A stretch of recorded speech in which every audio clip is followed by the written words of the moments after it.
हाँ भैया, हम गायक दुर्जन यादव कवि प्यारे लाल जी के स्टूडियो से संधा सारनाथ वाराणसी से एक बिरहा आप लोग के हंसी वाला सुनाओ चलत हास रस 4 लाइन भूमिका हो। जिस धर्म के लिए लाखों सर कट गए, जिस धर्म के लिए भय वीराना वतन, जिस धर्म के लिए राजा रैयत गए, जिस धर्म पे हुआ गृह उनका स्वपन, जिस धर्म पे हकीकत गला काट दी, जिस धर्म पे दीवाल में चुनाए ललन, स्वार्थ बस वह धर्म टके पर बिक गया है। कहानी बनारस की आली सुजन।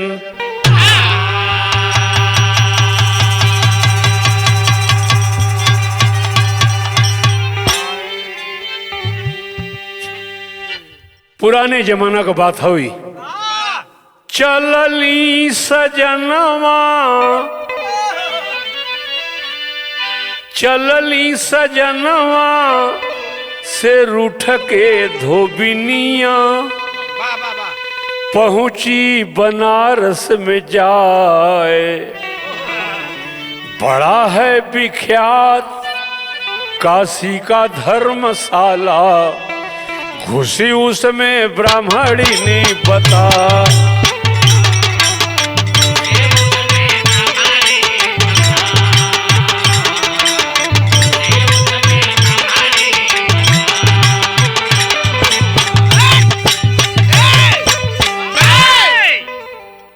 एक जात का धोबिन काशी के धर्मशाला में पहुंचलिन। पुजारी बाबा कहलन धोबिन का उम्र एकदम नई हो। अच्छा तो धर्मशाला में पहुंचलिन। पुजारी बाबा कहलन कि काशी नगरी है और हम महंत हैं धर्मशाला के। किस जात की हो? बिरादर बताओ।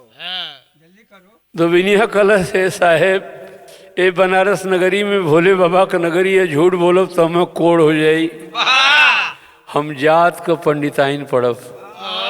कल बहुत बहुत धन्यवाद, हाँ, बहुत बहुत धन्यवाद।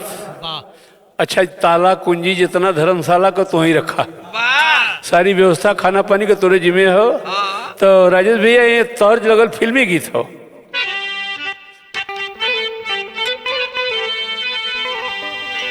बलमा सिपहिया हर तेरे तंबू को से डर लागे, लागे रे जियरा धक धक धक धक धक धक जोर से भागे।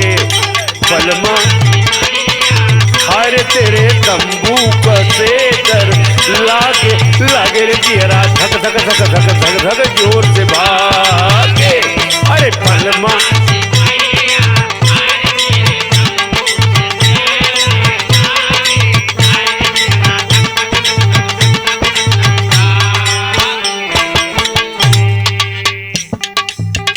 अच्छा तो पुजारी बाबा ताला कुंजी कुल धोबिनिया के देख के मलकिन बना देलन। खुशी है, तू भी हमारे ही बिरादरी की है। ए भैया होत का हो तनी है सुना। घर में धोबिनिया हाय रे मलकिनिया बन के रहने लागी, लागी रे नैया सन सन सन सन सन सन जोर से भागी।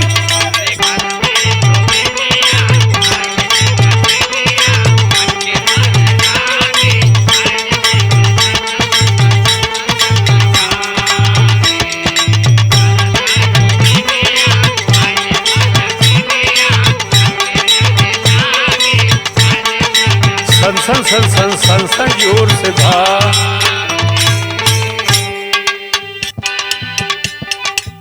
ठाट से चौका बर्तन वह भोजन लगी बनाने रे।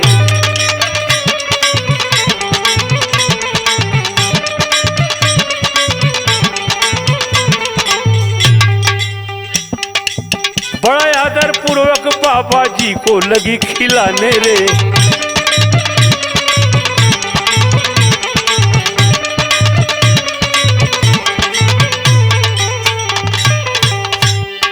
पाप धर्म के नाव पे दुनिया के हर दाव पे, पाप धर्म के नाव पे दुनिया के हर दाव पे, दैया रे दैया हरे उसे तनिको ना डरिया, लागी लागी रे नैया सन सन सन सन सन सन जोर से भागी।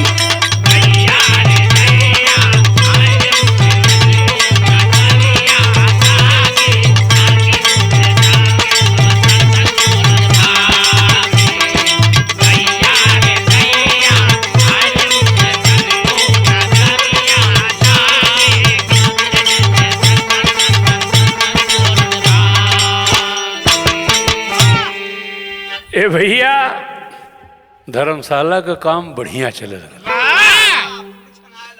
पुजारी बाबा भी खा पी के चिकन हो गईलन, बनल बनावल भोजन मिलत हो। कुछ दिन बीतल, पर्दा पूरा बढ़ी राजेश भैया। सुना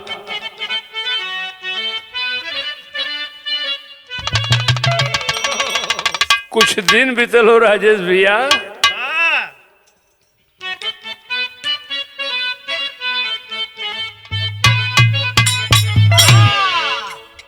नया जमाना बा भाई, भोजपुरी धुन कितना निकल बा, करेजा में छेद कर दई हो। पुरनकी है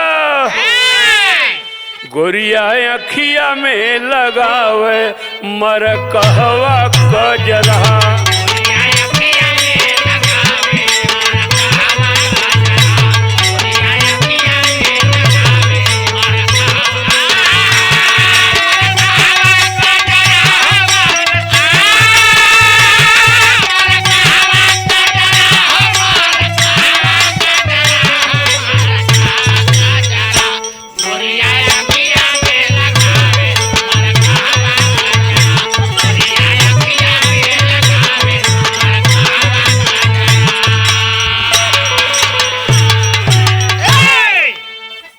अच्छा तो कुछ दिन बीतल, कोई धर्मशाला में भयल का एक या नसारी बुझत हुआ महेंद्र भैया जुल्हा जुल्हा ठीक धोबिनिये के उम्र का जौन पंडिताइन बन के रहत हई। एक या नसारी पहुंचे बन के भिखारी, धीरे धीरे बबुआ अखिया लोरवा रे गिरावे, धीरे धीरे बबुआ।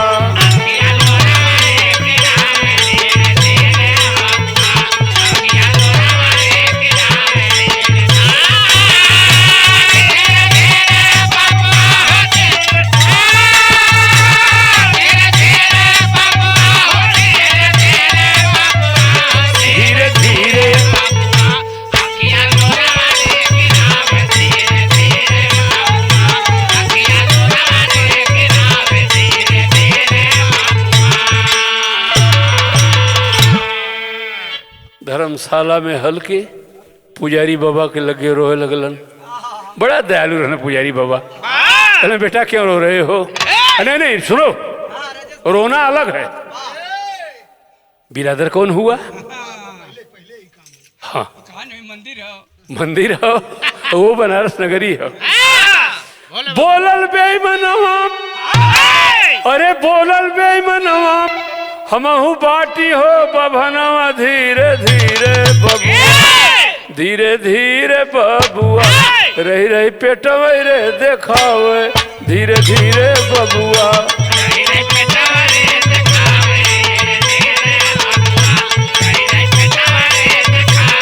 बस धन्यवाद है बेटा, खुश रहो। तू भी ब्राह्मण हो, अपना देखो 5-6 महीने से पंडिताइन आई हैं और सारा ताला कुंजी इनके जिम्मे है। बेटा आ गया, खाना खाओ, यहाँ कोई तकलीफ नहीं है। ड्यूटी एक रोजमयन सारी ठाकुर जी कले पेटारी धीरे धीरे बबुआ भोरों में गंगा नहावे धीरे धीरे बबुआ।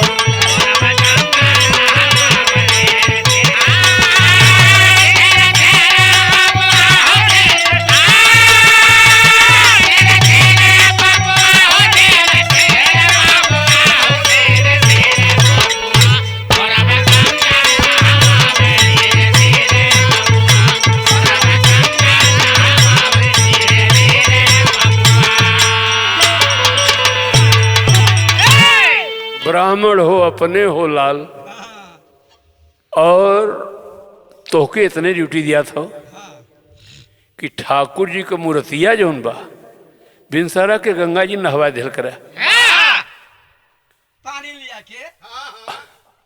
पानी लिया के चाहे गंगा जी ले जाके, उनमें कोई बात ना हो। तनी सा उम्र दोनों को नहीं हो, धोबिनियों को नहीं हो, जुलहो को नहीं हो।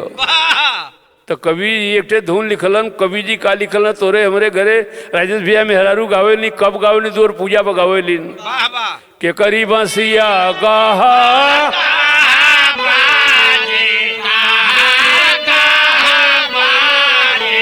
के कर दूल्हा रूपी न जाए हो, छुटी गई न खोइचा छटकी गई और खुखू खुखू हंसला तमा।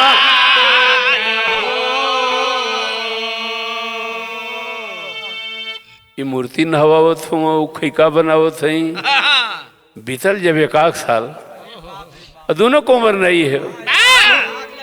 सोचे ले धोबिनिया ई बात दूर का भरनावा ले से सदिया रचा वह तमनवा जो लह कर और दोनों ले हल पटरी बना।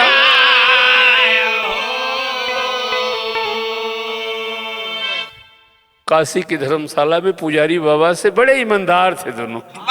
कल महाराज उम्र हमन का नहीं हो, पूजा पाठ का जगह हो, अनजाने में कोई गलती हो जाई, धर्म बिगड़ जाई। कहो कोई बात नहीं बेटा, तुम भी ब्राह्मण, मैं भी ब्राह्मण, ये भी ब्राह्मण, यहाँ कहाँ बाजा बजवावे के हो।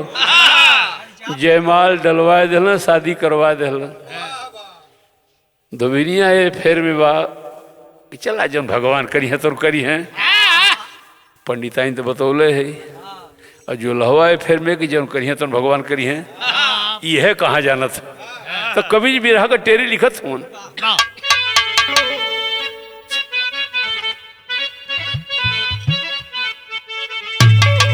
मुरारी ओह मुरारी एक कर दी है फैसला, और दोनों पंडित बन के काटे खूब सोहारी। मुरारी एक कर दी है फैसला,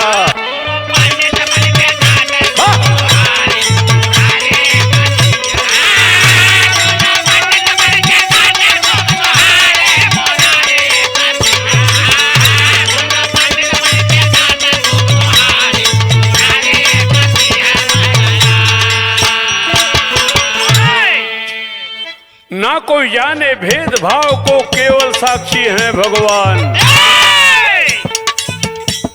जौन करी है भगवान करी है, ना कोई जाने भेदभाव को, केवल साक्षी है भगवान। और नोक धार ले धर्म के सीने, खड़ा हो गया पाप महान। अब का भयल वही धर्मशाला में नागेश्वर के माया से एक जन्मा पुत्र भारी विद्वान। दोनों के संयोग से समय भीतर लड़का पैदा भयल, और वो लड़का जब जवान भयल, नागेश्वर के माया से एक जन्मा पुत्र भारी विद्वान। ना घर नी घर भूत का डेरा, चिंता दिल में भइल महान।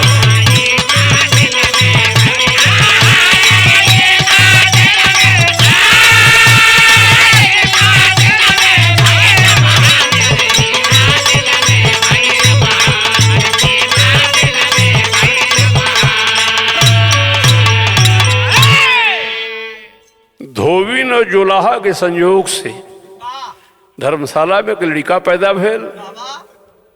ए भाई 20-22 साल बीतल, केहू की चिंता हो जाई, हमहू के हो जाई।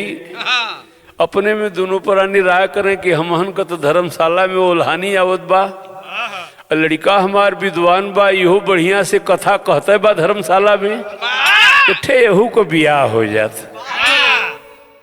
पर्दा पूरा बढ़ी राजेश भैया। एक तरह सुनावत है, तिसिया का तेल सरसोईया का अपटन, देवर हो मोर करही आई है पिराले।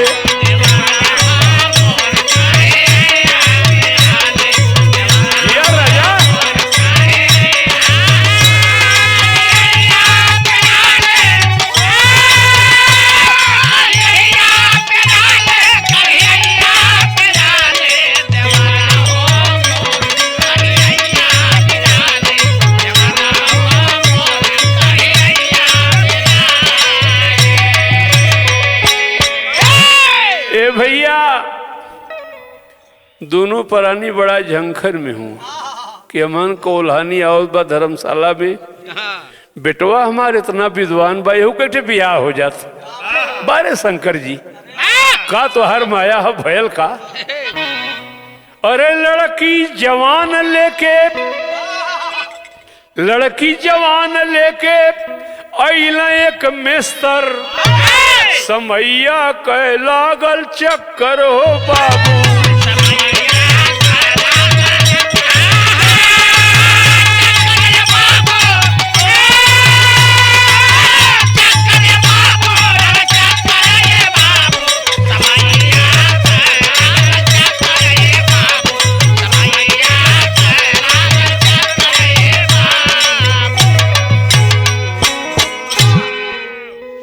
जवान बिटिया लेके मेस्तर साहब धर्मशाला में रुअत हुन। पुजारी बाबा भाई हमारे मतीन बहुत दयालु रहना। कल बचवा काहे रोवत हुआ? कल जवान लड़की है, एक बियाह करेगे। कल पहले बिरादर बताओ जात कौन सी है? कल झूठ न बोलो महाराज, झूठ बोलो तो हमरे कोड़ हो जाई। मेस्तरवा कहलस वो भी तो अपने को ब्राह्मण बताई, पहुंचा उसी धर्मशाले में जाई।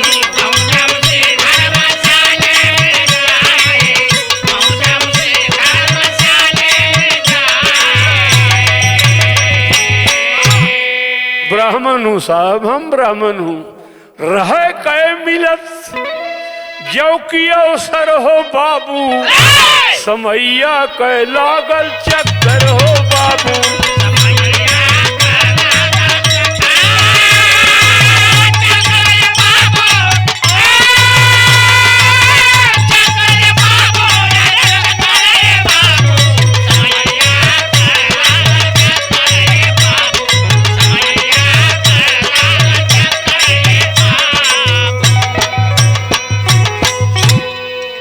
मेसर से पुजारी बाबा कहना कि जरूर तू ब्राह्मण है, जरूर तेरी बेटी जवान है, लेकिन क्यों घूम रहा है, क्यों रो रहा है? कल साहेब झूठ न बोलब, बाढ़ में डूबल हमारी सारी दौलतिया, लड़की सयान लेके सहीला ससतिया।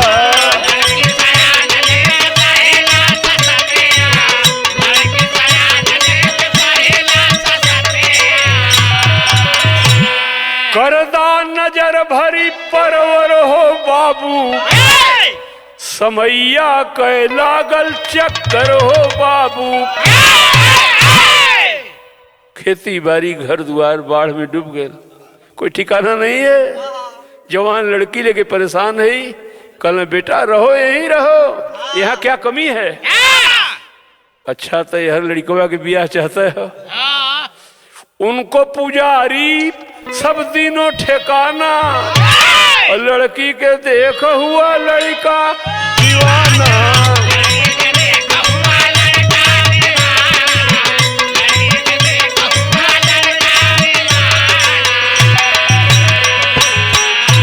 शादी भइल रे बाबू समैया कह लागल चक्कर है बाबू।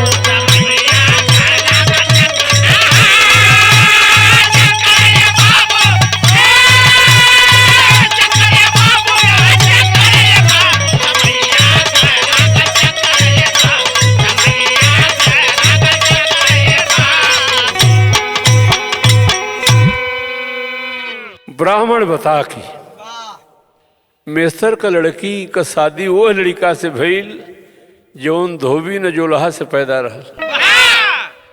ना चिंता दोनों के दिल मेस्तरीन बनी महारानी। अब तक पतो न बनल हो, खाना पीना सब एकरे जिम्मे हो। ना चिंता दोनों के दिल मेस्तरीन बनी महारानी। जेके न छुए दुनिया उ बनल विप्र कैरानी। मुरारी एकर दी है फैसला और लड़का कथा सुनावे सुनते सब नर नारी। अरे नर नारी अरे नर।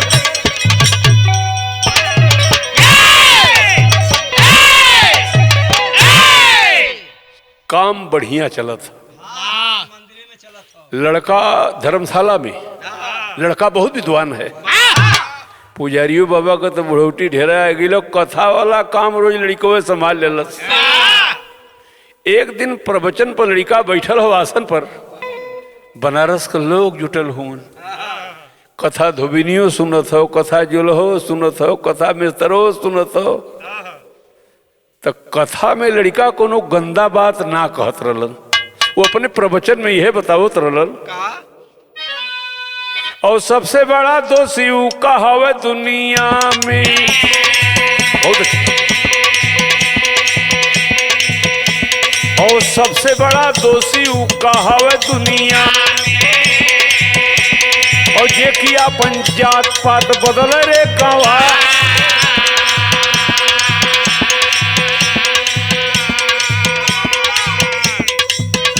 प्रवचन के दौरान ऐसा प्रसंग आ गए कि लड़का बता रहा है कि वो है आदमी सबसे दोषी है जो कहीं जाकर अपनी बिरादरी छिपाता है। और दूसर की लाइन में का कहलन, और सबसे बड़ा दोषी होकर कहीं नाऊ धरावा और जे की एक दूसरे का धर्म दे बिगा। और सुन के बचनिया मुड़ी नीचे की धोबिनिया, सुन के जोलहवा अपन टोला कपा और अपन मुहवा एक और में सरव घुमा। और लड़का कथा रोक के पूछेला भेद सा, और काहे बदे माई बाबू धूमिल भचे हरावा, काहे बदे ससुर जी सोहरावेला कपा।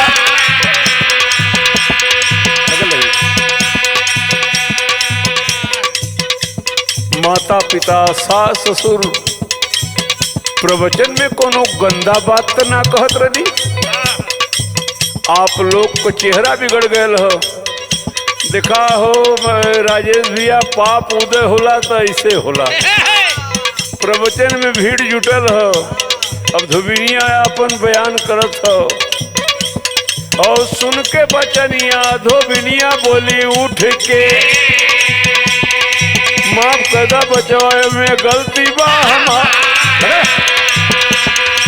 हमहू तो जात के धोबिनिये बाटी बचवा।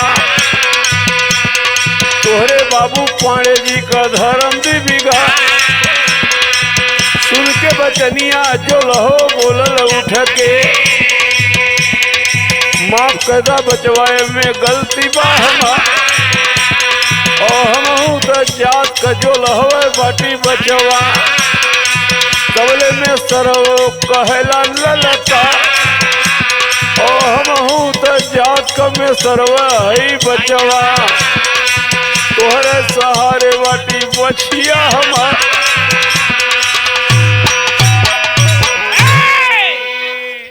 मल्ले आड़े कहते तो बात बनत। 1500 आदमी प्रवचन सुनत हुअन, अपन अपन बयानी लोग जारी कैलन लड़कवा कहने कि सीताराम सीताराम सीताराम। सब ही धर्मशाला में पोले बाय पुड़िया और केहू पोए थोड़ा केहू पोले सयार।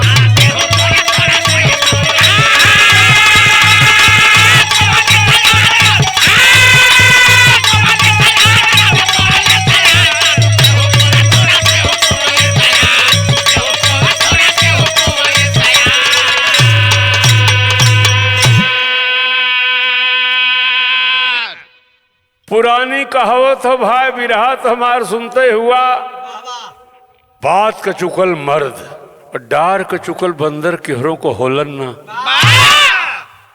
लड़का के बड़ी गलानी भाई कि पूरा सबके प्रवचन हमरो सुनावत है, हमार वल्दियत इस तरह हो। वो प्रवचन वाले आसन से उठा था लड़का, अब सुन के लड़का चलने धाई और धन हो भोला के प्रभुताई। अरे राम अछूटल धोखे में सुगनवा धर्म कपी जहरा। वाह वाह वाह।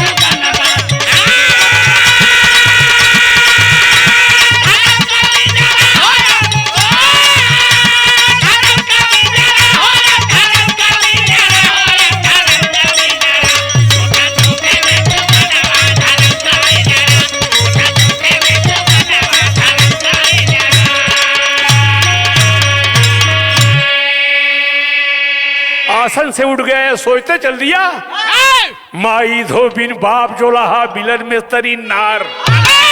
माई धोबिन बाप जोलाहा मिलल में तरी नार। और दुनिया में बुद्धि देहला काहे के करतार। और दुनिया अब हमारी में हनवा धर्म का पिजरा।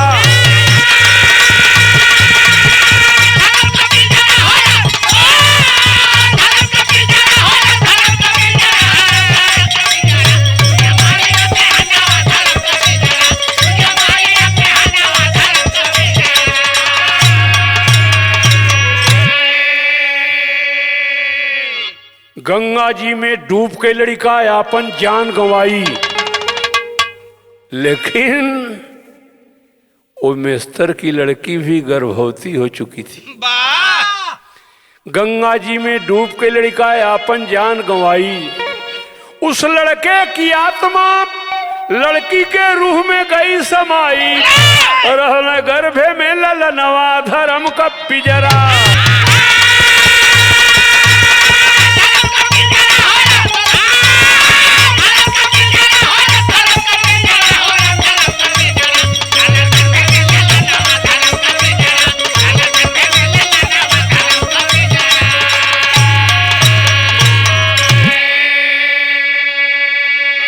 बुरा नहीं मानिएगा साथी, हम आप प्राइमरी स्कूल के किताब में पढ़े हैं कि एक विधवा ब्राह्मणी के गर्भ से लड़का पैदा हुआ था जो लहरतारा के तालाब के सीढ़ी पर सुलाया गया था। उसका पालन पोषण नीरू नामक जुलाहा किए। तो लड़की तो गर्भवती हो, लेकिन लोक लाज की डर से कि जमाना क्या कहेगा। ये साधु लोग के लड़को हो तो का यार, समय बीतल, चोरी से बच्चा पैदा भयल और लड़की कैलस का बीता नमा मास मन लाई। बीता नमा मास मन लाई। अरे लाले का पैदा हो गए भाई। रखनी लहर तारा दर में नवा धर्म का पिजरा।